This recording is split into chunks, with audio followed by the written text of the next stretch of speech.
Saudi আরবে অনেকেই যারা মাসি আছে বা সৌদিয়ান আছে, ওরা প্রায় সময় বলে যে বাঙালি মিসকিন, বাঙালি কাচেরা।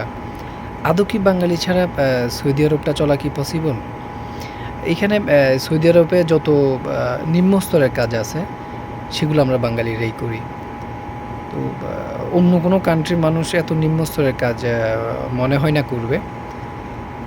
তো আমার কাছে মনে হয় যে যদি বাঙালি না থাকে, তাহলে মিডল ইস্টে যে কান্ট্রিগুলো আছে ওই কান্ট্রিগুলা একদম অচলের মতোই।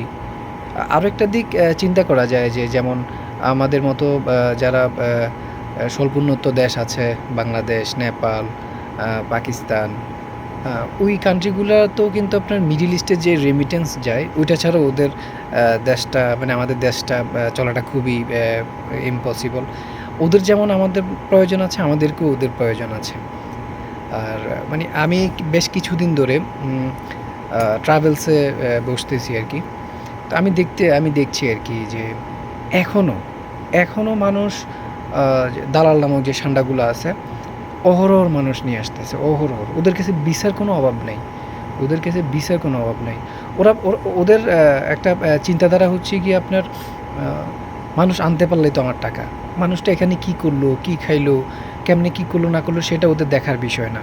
ওদেরকে 4-5 লাখ টাকা কীভাবে ম্যানেজ করে দিল এটা ওদের দেখার বিষয় না। ওদের দেখার বিষয় হচ্ছে যে আমাকে তো ভিসা বিক্রি করতে হবে, আমাকে তো টাকা কামাইতে হবে। এটা শুধু ওদের মেন বিজনেস আর কি। ওরা আসি এখানে কী করলো না করলো সেটা ওদের দেখার বিষয় না। আমি বেশ কিছুদিন ধরে একটা ট্রাভেলসে বসতেছি আর কি। তো আমি দেখছি এখন বর্তমানে এই 1-1.5 বছর 2 বছরের মধ্যে যারাই আসতেছে সৌদি আরবে, 100-এর মধ্যে 10 জন মানুষ থাকতেছে।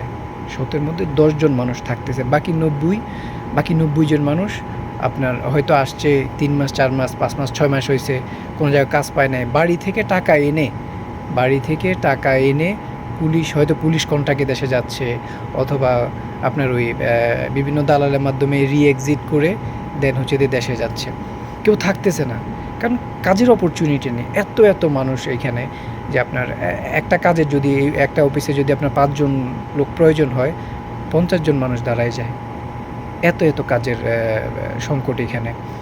তাও আবার কি আপনার একদম নিম্ন স্তরের স্যালারি, যেটা হচ্ছে যে আপনার 1,000-1,200 টাকা, 1,300 টাকা, 1,500 টাকা থাকা খাওয়া নিজের। মানুষ করতেছে, বাধ্য, কী করবে? কিছু করার নেই। কেউ হয়তো লোন করে আসছে, কেউ আপনার এই কিস্তি নিয়ে আসছে। ওই আমাদের গ্রামের ভাষায় বলে আর কি, রাইতওয়ালি কিস্তি।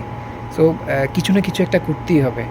হ্যাঁ? তো আমি দেখছি আপনার 100-এর মধ্যে মাত্র 10 জন মানুষ হয়তো না পারতে থাকতেছে। বাকি 90% মানুষ দেশে চলে যাচ্ছে রিটার্ন। তো আপনার মানুষগুলোর লাইফ শেষ। যারা এরকম আসতেছে আপনার আবার 4 মাস 5 মাস পরে পুলিশ কন্ট্রাক্টের মাধ্যমে 3,000 3,500 টাকা খরচ করে রি-এক্সিট করে দেশে যাচ্ছে, ওদের লাইফ শেষ। ওরা হয়তো কেউ ঋণ করে আসছে, ঋণের টাকাও পরিশোধ করতে পারে নাই। আজকে একটা লোকের সাথে দেখা হইলো। উনি আসছে যে প্রায় 7-8 মাস হয়ে গেছে, এখনও কোনো ধরনের কাজ পায় না। দেশ থেকে টাকা এনে খাচ্ছে দাচ্ছে, ট্রাই করতেছে কাজের। এমন কাজের অফার পায় যেটা হয়তো ও লাইফে কখনো করেও নাই। তো কী করবে এখন? বাধ্য হয়ে করতে হবে, কিছু করার নাই। কারণ হচ্ছে যে আপনার সবারই ফ্যামিলি আছে, ফ্যামিলির দিকটা চিন্তা করতে হয়। সো বাধ্য হয়ে কাজ করতেছে, থাকতেছে। ওই 100-এর মধ্যে 10 জন, বাকি 90 জনও চলে যাচ্ছে দেশে।